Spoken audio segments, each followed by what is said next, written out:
Haleluya, shalom saudaraku terkasih dalam Tuhan dimanapun kita berada. Pada saat ini kita walaupun masih pada online, kiranya tidak mengurangi sukacita kita dalam beribadah bersama walaupun di rumah sendiri. Sebelum kita mulai, saya mengajak Bapak Ibu Saudara untuk berdoa untuk ibadah yang boleh ada selama kurang lebih 30 menit ke depan. Kami mengucap syukur Tuhan, penyertaan-Mu luar biasa bagi setiap orang percaya, khususnya setiap jemaat yang sudah menyiapkan hati, jiwa, pikiran, kekuatannya untuk dapat beribadah pada minggu ini. Tuhan jaga lindungi ibadah 30 menit ke depan, kami serahkan semua ke dalam tangan-Mu yang kudus Tuhan.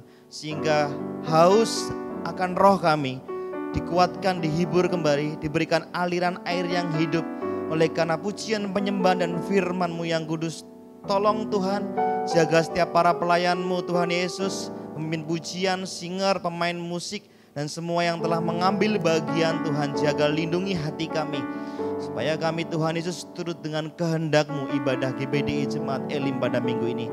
Kami siap memuji dan menyembah hanya dalam satu nama Tuhan Yesus Kristus. Haleluya, amin. Selidiki hati kami Tuhan Yesus, sehingga kami dapat bersyukur atas kebaikan yang telah Engkau berikan. Selidiki aku, lihat hatiku, apakah ku sungguh mengasihi-Mu, Yesus. Kau yang Maha tahu dan menilai hidupku, tak ada yang tersembunyi bagi. Telah kulihat kebaikan-Mu, telah kulihat kebaikan-Mu Tuhan, kebaikan-Mu yang tak pernah habis di hidupku.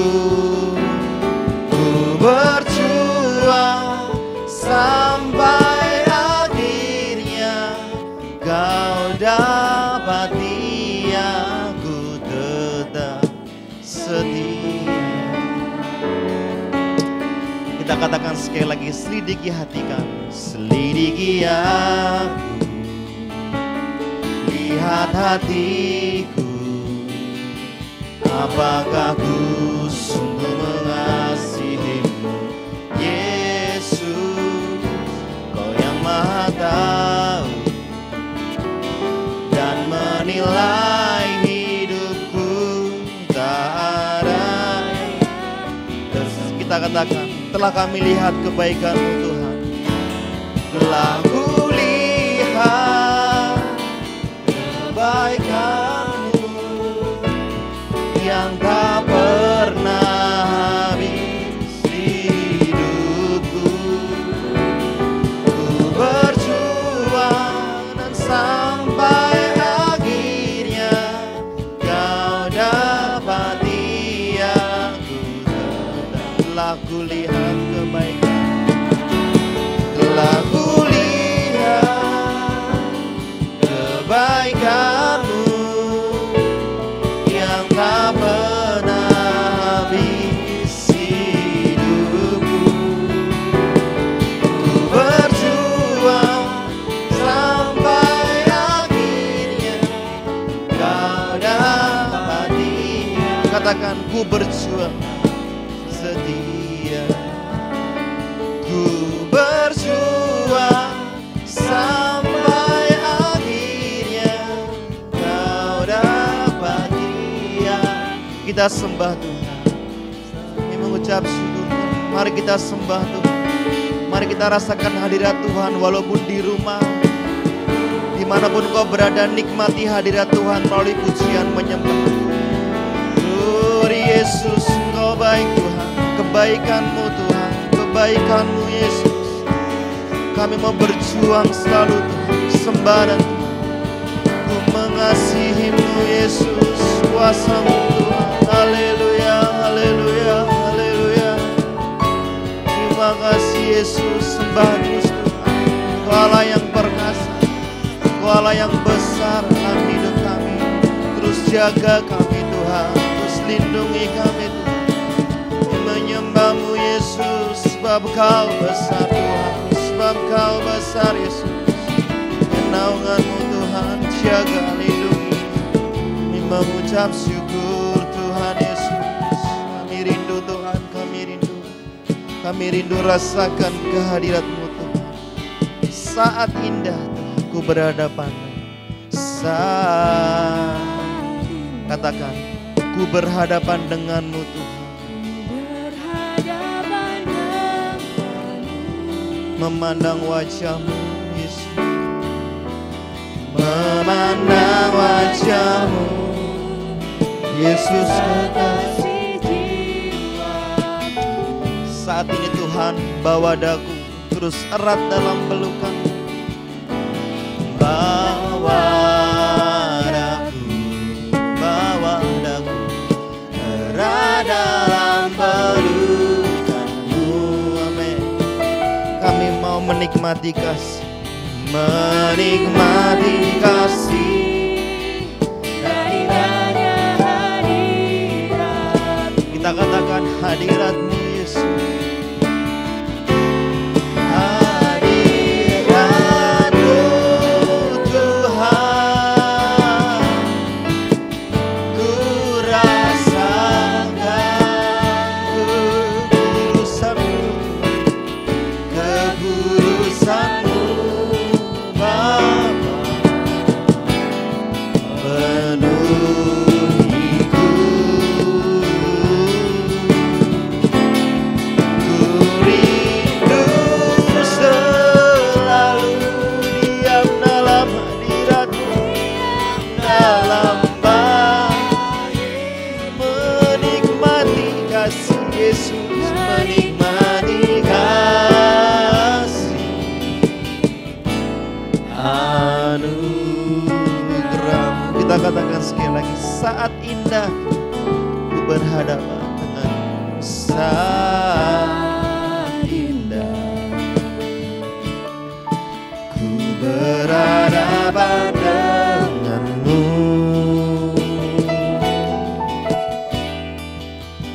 Memandang wajah-Mu Yesus kekasih jiwaku.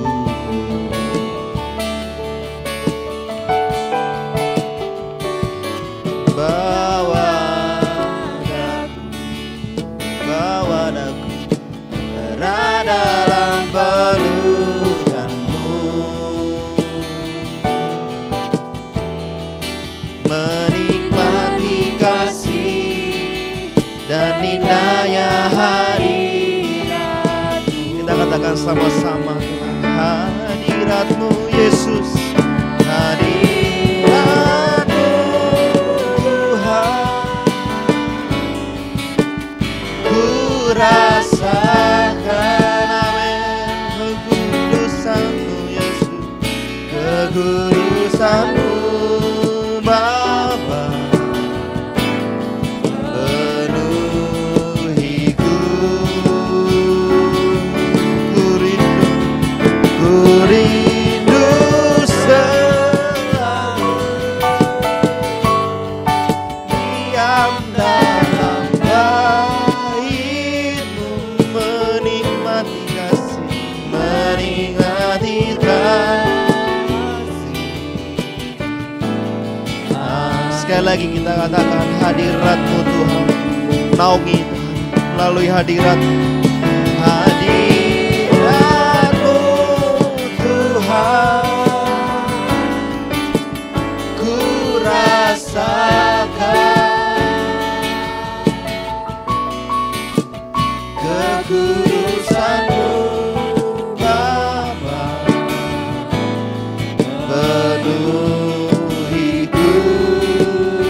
Ku rindu selalu diam dalam bait-Mu, menikmati kasih, menikmati kasih, menikmati kasih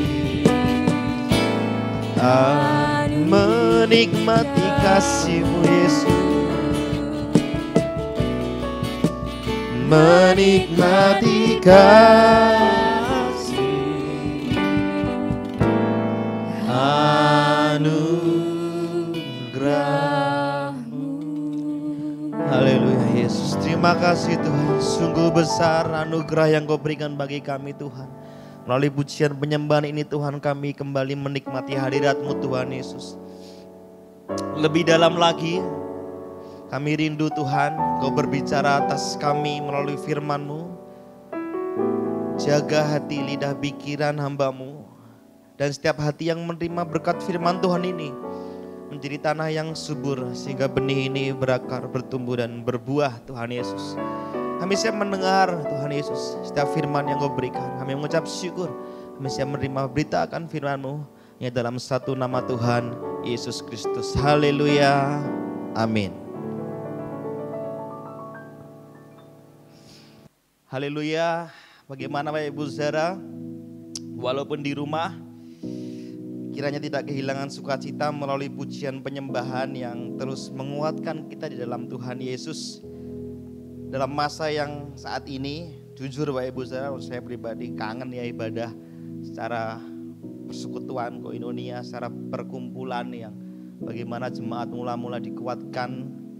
Tapi ya namanya musim pandemi Bapak Ibu Saudara, kita harus, para orang Jawa bilang tuh legowo untuk menerima kondisi yang ada. Tapi jangan sampai menghilangkan semangat kita dalam mengiring Tuhan Yesus. Amin. Saat ini Bapak Ibu Saudara, kita akan masuk ke rasa buah roh yang keempat, yaitu kesabaran. Yang pertama masih ingat, ada kasih, ada damai sejahtera dan sukacita. Dan yang keempat adalah kesabaran. Kualitas kesabaran buah roh ini lahir setelah orang menerima kasih, kemudian merasakan damai sejahtera, kemudian mengerti arti sukacita dalam penderitaan. Dan yang keempat, Galatia atau firman Tuhan mengatakan ada rasa yang keempat, ada karakter buah roh yang keempat, yaitu kesabaran. Ibu saudara, kesabaran dalam Kristen berbicara tentang ketekunan pada saat orang percaya. Boleh dibilang saat ini mencari orang yang sabar itu susah. Benar enggak Bapak Ibu? Atau kita saat ini saat menerima firman Tuhan tentang kesabaran, kita sedang berkaca dengan diri kita sendiri. Atau saat ini kita mencoba membuka hati dan menerima apa yang ingin firman Tuhan introspeksi dalam hidup kita mengenai rasa yang keempat atau karakter yang keempat, yaitu mengenai kesabaran. Memang Bapak Ibu Saudara, ini adalah poin yang secara moralitas atau secara psikis ini sangat berat ya.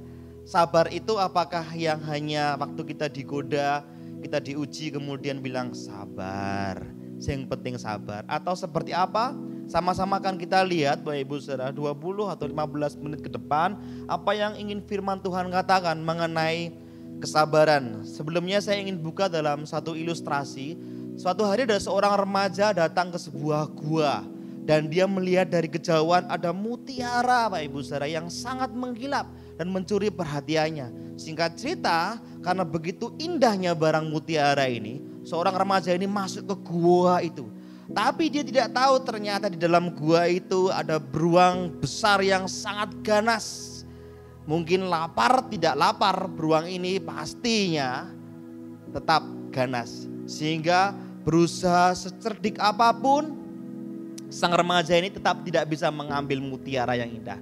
Singkat cerita Bapak Ibu Saudara, akhirnya remaja ini pulang, dia berkeluarga, dia punya anak, dan akhirnya dia semakin tua, dewasa, akhirnya semakin tua.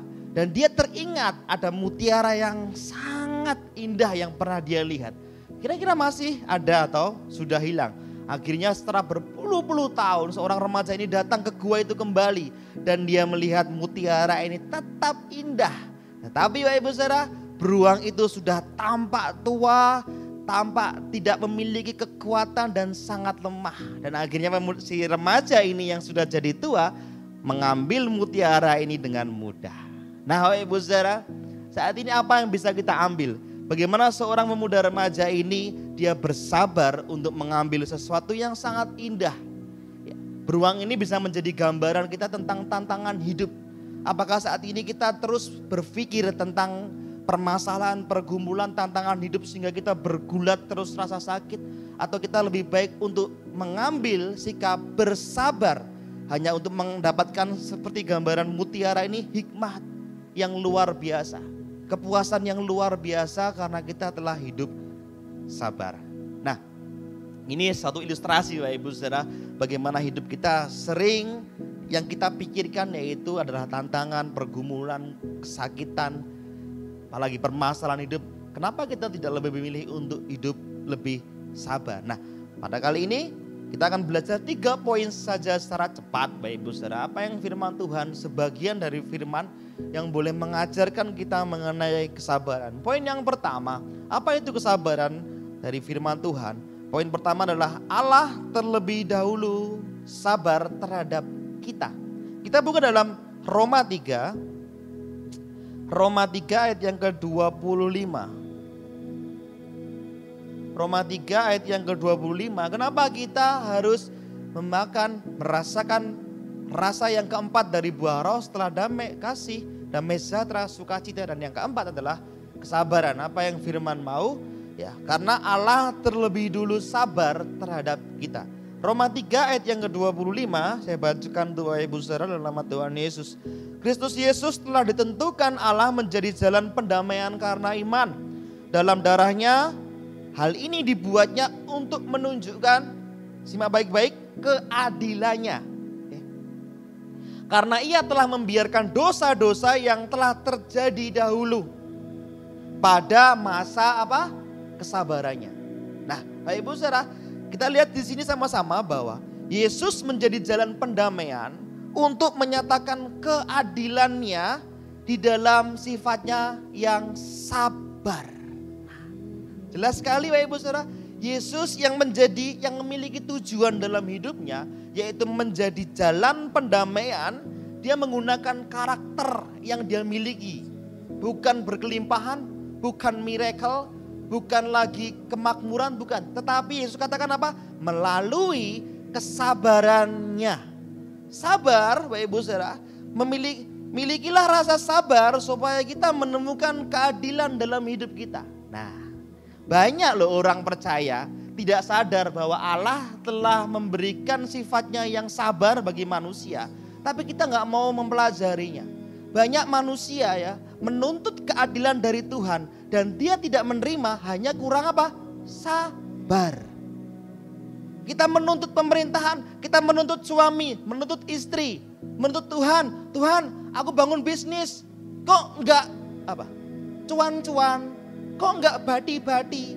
Kita menuntut sama Tuhan, kita menuntut sama manusia tentang keadilan, dan kita tidak mendapatkannya karena apa? Kita kurang sabar. Nah, banyak orang percaya Bapak Ibu Saudara selalu menuntut keadilan, entah itu di hadapan Tuhan, entah di hadapan orang tua, di hadapan suami, istri, anak. Kamu udah tak misalkan ya orang tua, walaupun saya belum punya anak, tapi masih banyak keluarga Kristen seperti ini. Kamu udah tak sekolahin, tak kuliahin, mana comebacknya, mana feedbacknya untuk orang tuamu? Sebenarnya itu belum waktunya, tapi karena kita sudah menekan sehingga terjadi ketidakharmonisan dalam keluarga. Maka dari itu Bapak Ibu Saudara, Allah yang memberikan kesabarannya sedang menunjukkan suatu saat waktu engkau menerima kesabaran ini, engkau pasti akan mengenal, merasakan, menikmati keadilan yang ada. Setiap orang percaya saat ini sedang menuntut keadilan dalam hidupnya. Ada yang berdoa mati-matian, Tuhan aku bangun bisnis ini kok hancur, bangun bisnis ini kok hancur, ya. Atau yang sedang pacaran sama ini gagal gitu ya. Kemudian kita bilang, Tuhan mana keadilanmu? Sehingga kita banyak menuntut, sehingga kita lupa. Cuma kita disuruh sabar menanti. Maka engkau akan menikmati keadilan itu. Roma 15 ayat ke-7 masih di poin yang pertama, yaitu mengenai Allah terlebih dahulu memberikan kesabarannya untuk kita. Roma 15 ayat 7, sebab itu terimalah satu akan yang lain. Sekali lagi firman Tuhan berkata, terimalah engkau satu dengan yang lain, sama seperti Kristus telah menerima kita untuk kemuliaan Allah. Waktu kita diterima oleh Tuhan dengan segala dosamu yang sudah diubahkan menjadi seputih bulu domba, ya, menjadi seputih salju, apapun itu semua sudah dibersihkan oleh darah Yesus, itu semua tujuannya untuk kemuliaan Allah. Hendaknya engkau pun juga menerima satu dengan yang lain. Ini tanda kesabaran Allah yang telah menerima kita, mengajak kita untuk juga sabar menerima satu dengan yang lain. Kenapa Kristus mau menerima kita? Nah itu pertanyaan Bapak Ibu Saudara. Sampai saat ini Bapak Ibu Saudara yang merasa ibadah gak ibadah tetap nyaman, baca firman gak baca firman tetap nyaman. Hati-hati dengan zona-zona seperti itu. Karena engkau berarti hampir merasa mampu di luar Yesus. Hampir kita tidak tinggal diam. Kita tidak seperti carang yang berbuah karena harus singkap. Berhati-hatilah dengan zaman-zaman seperti ini. Banyak orang bilang ini adalah seleksi alam, di mana orang-orang Kristen mulai dimurnikan saat engkau tidak beribadah secara komunal, saat engkau tidak berdoa bersama. Apakah imanmu saat ini tetap memegang percaya pada Kristus Yesus, atau saat ini engkau sudah terlalu jauh dengan lingkungan Tuhan, dengan atmosfer Tuhan, sehingga kita mulai melupakan Tuhan. Kemudian saat ini bertanya, kenapa Yesus masih mau menerima kita? Saat engkau yang melupakan Tuhan, yang menyepelekan firman, tapi saat butuh sama Tuhan, engkau datang merengek di hadapan Tuhan. Nah itulah yang Tuhan mau. Waktu aku menerima engkau kembali, hendaknya itu pun engkau lakukan, sehingga engkau dapat menerima orang lain. Ayat selanjutnya pun menceritakan di Roma 15 bahwa dicontohkan seperti pelayan. Kesabaran adalah saat mengasihi orang yang tidak pantas dikasihani. Benar gak Bapak Ibu Saudara ya? Karena di ayat selanjutnya orang sabar itu contohnya seperti apa? Pelayan. Walaupun yang kamu layani adalah orang yang pernah menyakiti kamu, engkau tetap harus melayani ya. Di ayat yang ke-8, 9 ya. Dia menunjukkan bahwa yang aku maksud bahwa oleh karena kebenaran Allah, Kristus menjadi pelayan orang-orang bersunat. Kristus menjadi pelayan. Paulus sedang menceritakan bahwa saat engkau mampu menerima satu akan yang lain sama seperti Kristus, engkau sabar seperti seorang pelayan. Mau siapapun yang masuk ke resto ini, walaupun itu orang yang pernah menyakiti kamu, atau mungkin tuh kalau anak muda itu mantanmu, atau orang yang suka menyindir kamu, tetap engkau harus sabar. Seperti apa? Seorang pelayan. Kebayang Bapak Ibu Saudara? Seorang pelayan ini gak pernah pandang bulu melihat siapapun. Siapapun dia, layani. Saya ulangi, kesabaran adalah saat mengasihi orang yang kita rasa gak pantas kita kasih. Orang kayak gitu kita tolong, gak pantas. Waktu engkau mampu menolong orang yang tidak pantas, engkau pikir, itulah kesabaran dalam diri orang percaya. Ini semua apa yang Tuhan katakan. Sekali lagi, sebab itu terimalah satu akan yang lain seperti Kristus menerima kita. Gitu Bapak Ibu Saudara. Siapa kita? Ya. Kadang kita kalau melihat tentang nabi-nabi besar, nabi-nabi kecil, para rasul-rasul, para matetes, para murid-murid, ya.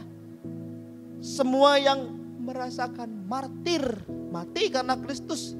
Kemudian kita bandingkan dengan diri kita yang baca firman Tuhan sehari aja kadang bolong-bolong. Aduh. Kemudian kita merengek menuntut keadilan sama Tuhan. Tapi aku tetap menerimamu. Wah, Yesus luar biasa ya. Tetap aku menerimamu. Anak bungsu saja yang sudah menghabiskan harta, waktu dia kembali, ayahnya menerima. Itu gambaran kasih Allah yang luar biasa. Nah Bapak Ibu Saudara, sangat menegur tentunya dalam hidup kita. Supaya kita mengerti bahwa kesabaran itu dicontohkan seperti seorang pelayan. Dia tidak memandang bulu. Sama seperti Kristus menerima kita. Tidak pernah pandang bulu. Warna kulitmu, pendidikanmu, apapun itu. Waktu engkau datang kepada Kristus. Sama seperti orang-orang yang datang ke restomu. Tetap engkau harus melayani. Poin yang kedua. Kesabaran adalah ketika kita melepaskan pengampunan. Banyak orang mampu bersabar tetapi belum bisa mengampuni sepenuh hati. Jadi kalau kita lihat kesabaran ini bukan saat engkau naik motor kemudian disalib dari belakang. Kemudian engkau bilang sama temanmu, untung aku sabar. Tampaknya tidak sependek itu apa yang firman Tuhan katakan. Kesabaran ini kita buka dalam Kolose 3 saja. Sebelumnya kita buka dalam Kolose 3 ayat yang ke-13. Bapak Ibu Saudara, kita sama-sama lihat firman Tuhan. Kolose 3:13, sabarlah kamu seorang terhadap yang lain dan apa? Ampunilah. Sekali lagi, sabarlah kamu. Engkau sudah pernah sabar sama orang lain, benar. Tapi apakah engkau sudah mengampuni orang itu? Dan ampunilah seorang yang akan lain apabila yang seorang menaruh dendam. Wah, ini tambahin. Ya, ampunilah orang yang menaruh dendam. Caranya gimana? Biar tahu dia menaruh dendam. Perintah yang kedua apa? Ampuni dulu.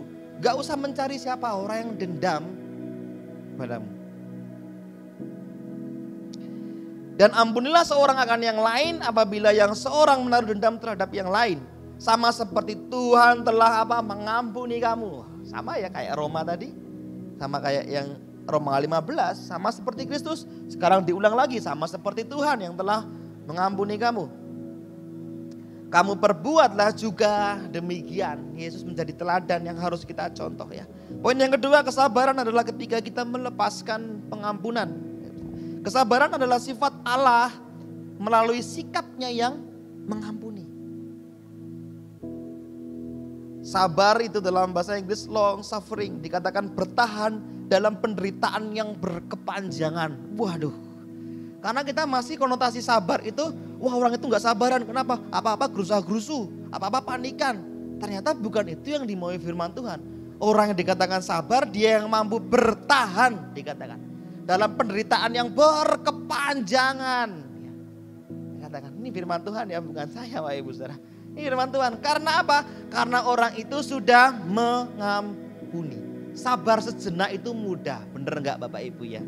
Kita disindir, kita dikatain tetangga, diomongin, gak usah dibalas. Iya kan aku orang Kristen, sabar. Itu hal yang mudah. Ketiga apa? Ada kerabat, ada saudara yang memberitahu.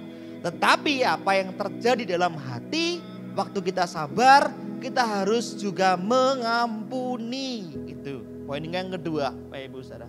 Kolose 3:13, sabarlah engkau terhadap yang lain dan ampunilah barang siapa engkau bertemu dengan orang lain yang menaruh dendam terhadap dirimu. Ampunilah mereka. Itu poin yang kedua ya. Kesabaran tanpa pengampunan seperti orang membangun gedung tinggi tetapi memiliki pondasi yang keropos. Kelihatannya aja orang itu sangat moralnya tinggi, rohaninya dikerjain, dibully, sabar. Ternyata kepahitan di dalam dirinya. Banyak sekali film-film barat itu keren. Dia memberikan edukasi. Banyak orang-orang yang terbuli. Dari usia remaja dia dibully, pemuda dia bully. Waktu dia mampu membalas, dia balas. Ternyata apa? Dia belum mengampuni dalam hatinya. Berbahaya.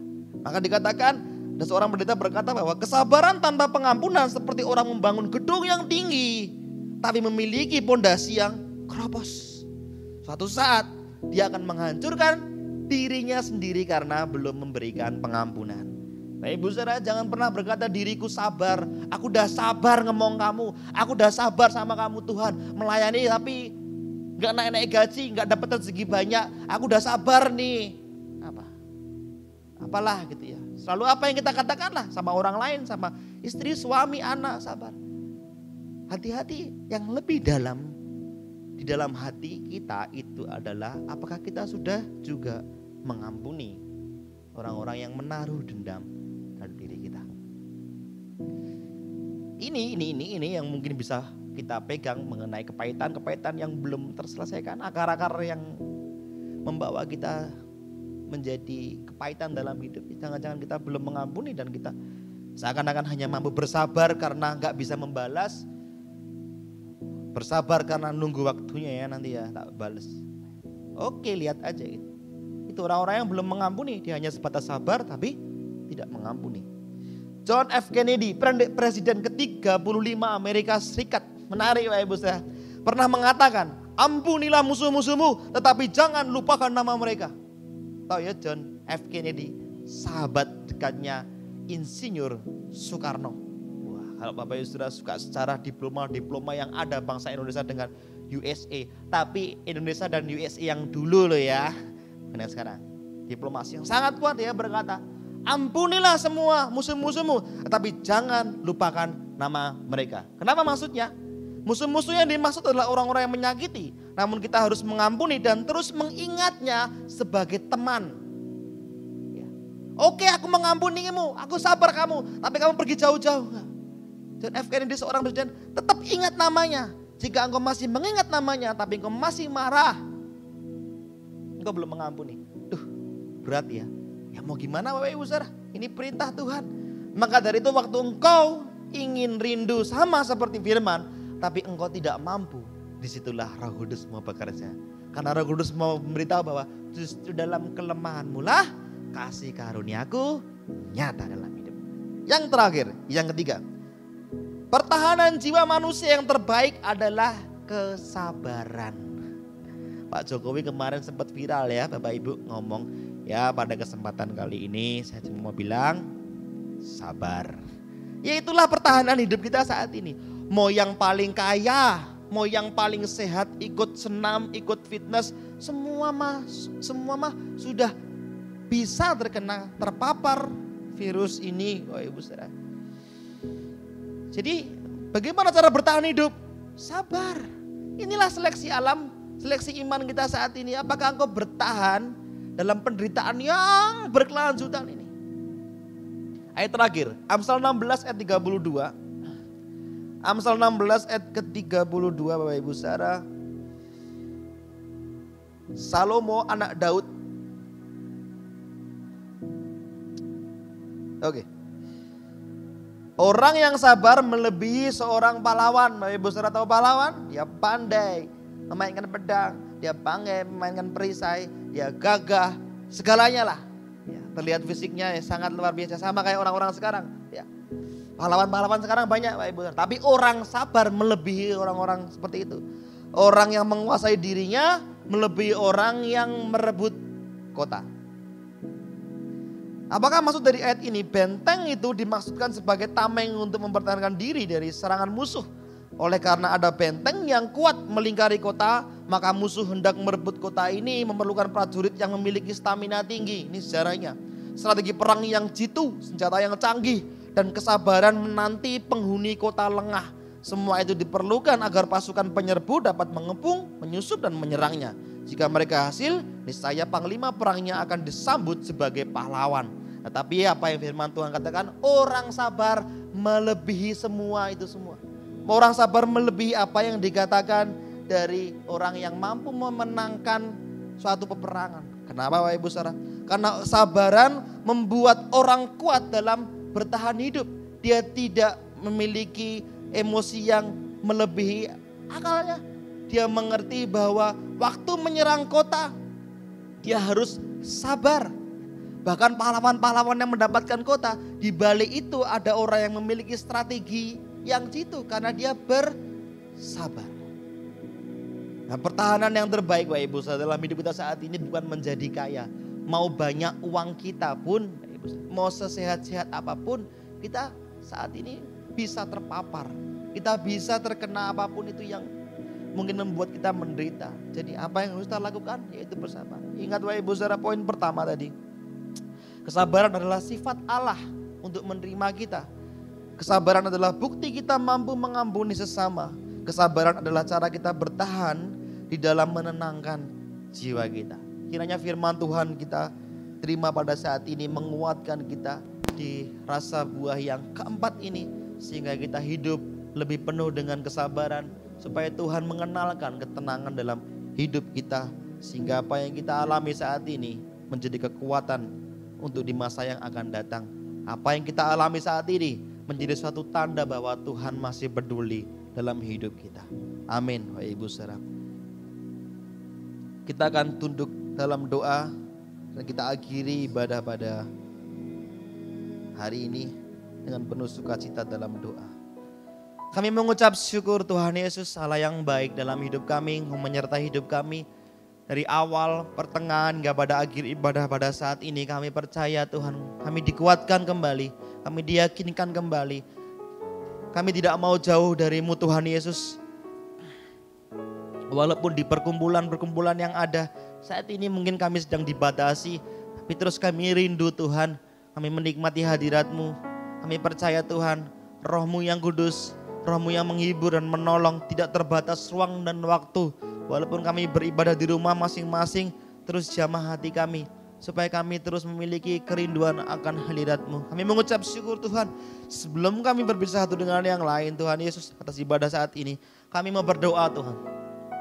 Mari Bapak Ibu Saudaraku dalam Tuhan, yang saat ini Engkau mengikuti ibadah, bawa hati kami untuk memohon, kami berdoa bagi bangsa dan negara kami tercinta Indonesia ini. Tuhan jamah, Tuhan pulihkan bangsa ini. Setiap tatanan pemerintah dari mulai Bapak Jokowi hingga pada tatanan pemerintah yang paling bawah Tuhan. Tuhan bimbing selalu sehingga kehendak-Mu jadi Tuhan. Kami terus berdoa bagi orang-orang percaya yang duduk dalam pemerintahan. Jadikanlah mereka berkat, jadikanlah mereka terang yang terus menyinari Tuhan. Memberikan, memancarkan perbuatan-perbuatan yang ilahi seperti apa yang Tuhan naungkan bagi Roh-Nya yang kudus dalam hati setiap orang-orang-Mu Tuhan yang sedang bekerja bagi pemerintahan ini. Kami juga berdoa Tuhan untuk sekolah-sekolah Alkitab, sekolah teologi, gereja-gereja yang boleh ada hingga pada saat ini, walaupun mereka masih daring, online, apapun itu Tuhan Yesus, terus berikan semangat mereka karena ada pekerjaan yang mulia, ada suatu visi Tuhan yang harus mereka lakukan. Karena mereka mengerti mereka sedang bermitra dengan Tuhan. Sehingga Tuhan Yesus, apa yang Kau katakan, apa yang Kau rindukan bagi bangsa ini terjadi Tuhan. Terus setiap orang-orang yang telah mengambil bagian dalam pelayanan, baik di gereja-gereja maupun di sekolah-sekolah Alkitab dan sekolah teologi Tuhan. Kami juga berdoa Tuhan Yesus untuk kota Yogyakarta kami tercinta. Kota di mana kami Tuhan boleh menerima hal yang luar biasa Tuhan dari-Mu. Berkati kota ini, berkati Bapak Sultan Tuhan dan seluruh jajaran pemerintahannya. Tuhan naungi dan Tuhan bimbing selalu. Kami mengucap syukur Tuhan. Berkati juga warga sekitar di mana gereja ini boleh ada, boleh kami gunakan Tuhan. Warga sekitar kanan kiri Engkau berkati Tuhan. Sehingga terang-Mu yang hadir dalam gereja ini mampu dirasakan Tuhan Yesus untuk setiap orang-orang yang berada di sekitar gereja. Kami mengucap syukur. Berkati seluruh pelayan-pelayan Tuhan yang mengambil bagian pada hari ini. Berkelimpahan Tuhan, menikmati berkat Tuhan, mengerti terus kenyang akan firman-Mu. Naungi jaga hati setiap para pelayan-Mu Tuhan Yesus. Apa yang mereka lakukan Tuhan, suatu tanda bahwa mereka mengasihi-Mu hingga pada saat ini. Terus jaga iman kami dimanapun kami berada. Terus jaga lindungi keluarga kami tercinta dimanapun mereka berada. Terus jaga seluruh. Kami mengucap syukur Tuhan supaya Tuhan kami tidak terjebak, kami tidak jatuh dalam pencobaan yang ada. Pada saat ini Tuhan, sebelum kami akhiri, kami akan satukan hati kami untuk berdoa yang terakhir untuk setiap jemaat GBDI Elim yang saat ini sedang terbaring lemah atau saat ini ada yang terpapar COVID-19. Dari tempat ini, dari hati kami angkat tangan kami tanda penyerahan. Kami berdoa. Kiranya di dalam nama Tuhan Yesus Kristus bilur-bilur darah-Mu menyembuhkan, menguatkan, memberi kekuatan selalu. Dan kami percaya Tuhan setiap apa obat-obat yang boleh masuk dalam tubuh menjadi sarana pemulihan dan kesembuhan bagi setiap jemaat-jemaat-Mu Tuhan Yesus. Kami juga mendengar tadi Tuhan ada Bapak Lukas yang sedang berbaring lemah di rumah sakit. Tuhan berikan kekuatan bagi Bapak Lukas sehingga menjadi kekuatan Ibu Darini juga dan beberapa jemaat yang lain mungkin kami tidak tahu. Tuhan jaga lindungi, Tuhan berikan kesembuhan. Kami percaya kesaksian-Mu nyata Tuhan, mukjizat-Mu masih ada hingga pada saat ini.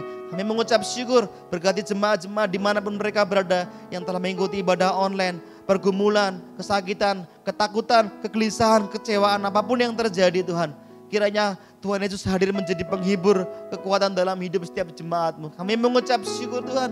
Tiba saatnya sebelum kami berpisah satu dengan yang lain. Mari jemaat Tuhan, kita terima janji berkat dari Allah Bapa, kasih karunia anaknya Tuhan Yesus Kristus dan persekutuan Roh Kudus. Tuhan memberkati engkau dan melindungi engkau. Tuhan menyinari engkau dengan wajah-Nya dan memberi engkau kasih karunia. Tuhan menghadapkan wajah-Nya kepadamu dan memberi engkau damai sejahtera. Kasih karunia anaknya dan persekutuan Roh Kudus pada saat ini sampai Maranatha kita bertemu dengan Yesus kembali. Kami akhiri ibadah dengan penuh sukacita hanya dalam nama Tuhan Yesus Kristus. Bapa terima kasih, Bapa terima kasih, Bapa di dalam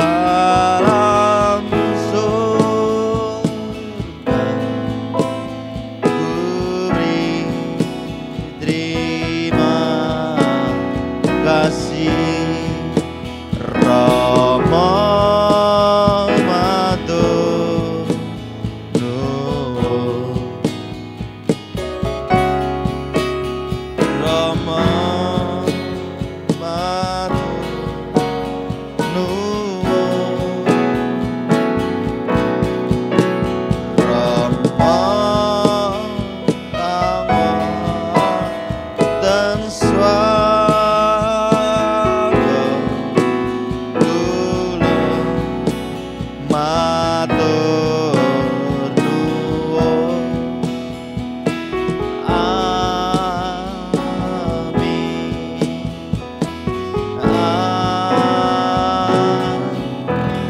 Tuhan Yesus memberkati.